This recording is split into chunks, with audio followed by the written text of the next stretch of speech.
తెలుగు రాష్ట్రాల ఆదాయం పడిపోతోంది. జీఎస్టీ వసూళ్లలో ఆంధ్రప్రదేశ్, తెలంగాణ రాష్ట్రాలు వెనుకబడ్డాయి. మార్చి నెలకు దేశవ్యాప్తంగా జీఎస్టీ వసూళ్లు 1,96,000 కోట్లకు చేరాయి. గత ఏడాది ఇదే కాలంతో పోలిస్తే 8% ఎక్కువ. అయితే రెండు తెలుగు రాష్ట్రాల్లో మాత్రం పెరుగుదల కనిపించలేదు.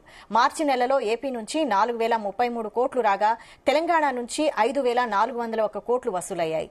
గత ఏడాదితో పోలిస్తే ఏపీలో జీఎస్టీ వసూళ్లు 1% పడిపోగా తెలంగాణలో 0% వృద్ధి రేటు నమోదైంది. దేశవ్యాప్తంగా 8% పెరుగుదల ఉండగా తెలంగాణ రాష్ట్రాలు ఆ స్థాయిలో లేకపోవడం కలవరపరుస్తోంది. తెలుగు రాష్ట్రాల ఆర్థిక పరిస్థితిపై నిపుణులు ఆందోళన వ్యక్తం చేస్తున్నారు.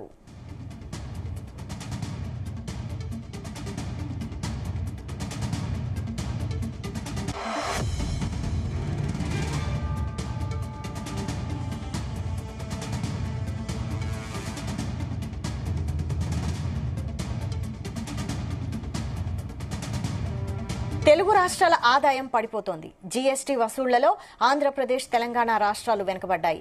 మార్చి నెలకు దేశవ్యాప్తంగా జీఎస్టీ వసూళ్లు 1,96,000 కోట్లకు చేరాయి. గత ఏడాది ఇదే కాలంతో పోలిస్తే 8% ఎక్కువ. అయితే రెండు తెలుగు రాష్ట్రాల్లో మాత్రం పెరుగుదల కనిపించలేదు. మార్చి నెలలో ఏపీ నుంచి 4,033 కోట్లు రాగా తెలంగాణ నుంచి 5,401 కోట్లు వసూలయ్యాయి. గత ఏడాదితో పోలిస్తే ఏపీలో జీఎస్టీ వసూళ్లు 1% పడిపోగా తెలంగాణలో 0% వృద్ధి రేటు నమోదైంది. దేశవ్యాప్తంగా 8% పెరుగుదల ఉండగా తెలంగాణ రాష్ట్రాల్లో ఆ స్థాయిలో లేకపోవడం కలవరపరుస్తోంది. తెలుగు రాష్ట్రాల ఆర్థిక పరిస్థితిపై నిపుణులు ఆందోళన వ్యక్తం చేస్తున్నారు. ఇదే అంశంపై మరిన్ని అప్డేట్స్ మా చీఫ్ న్యూస్ కోఆర్డినేటర్ రాధాకృష్ణ అందిస్తారు. రాధాకృష్ణ. Good evening Vaishali. దేశవ్యాప్తంగా జీఎస్టీ వసూలకు సంబంధించి ఈ ఏడాది మార్చి నెలకు గాను జీఎస్టీ వసూలు భాగం 1,96,000 కోట్లకు చేరాయి. ఇది గతంతో పోలిస్తే 8% పెరిగింది. సో మొత్తంగా వృద్ధి కనిపించింది 8% జీఎస్టీ వసూలు దేశవ్యాప్తంగా. కానీ దీనికి భిన్నంగా తెలుగు రాష్ట్రాల పరిస్థితి మరో రకంగా ఉంది. తెలంగాణ అదేవిధంగా ఏపీకి సంబంధించి ఆంధ్రప్రదేశ్ రెండు రాష్ట్రాల్లో ఈ యొక్క జీఎస్టీ వసూలు పూర్తిగా వెనుకబడిపోయాయి. అంటే తెలంగాణ ఏకంగా ఉన్నట్టుండి ఆ రెండు రాష్ట్రాలకు సంబంధించి ఆదాయం పడిపోయింది. దీంతో కొంత ఈ ఆదాయం పడిపోవడం పట్ల తెలుగు రాష్ట్రాలకు సంబంధించి ఆర్థిక నిపుణులు ఆందోళన వ్యక్తం చేస్తున్నారు. ఇట్లా ఆదాయం పడిపోవడం పట్ల.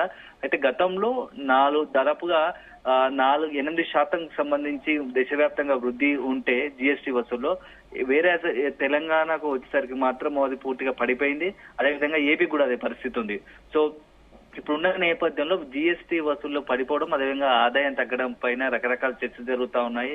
ఎందుకంటే సంవత్సరం క్రితమే అటు ఏపీలో కావచ్చు, ఇటు తెలంగాణ కావచ్చు ప్రభుత్వాలు మారాయి. అయితే ఈ మార్చి నెలకు మాత్రమే ఇది ఉన్నట్టుండి ఇట్లా జీఎస్టీ వసూల్లో వృద్ధి రేటు తగ్గడం పట్ల కొంత ఆందోళన వ్యక్తం అవుతోంది. ఆర్థిక పరిస్థితిపై ఏమైనా ప్రభావం చూపుతుందా, నెక్స్ట్ ఎట్లాంటి పరిస్థితులు ఏర్పడతాయని చెప్పేసి కొంత కలవరపడుతున్నారు ఆర్థిక నిపుణులు. Vaishali. Right. Thank you Radhakrishna.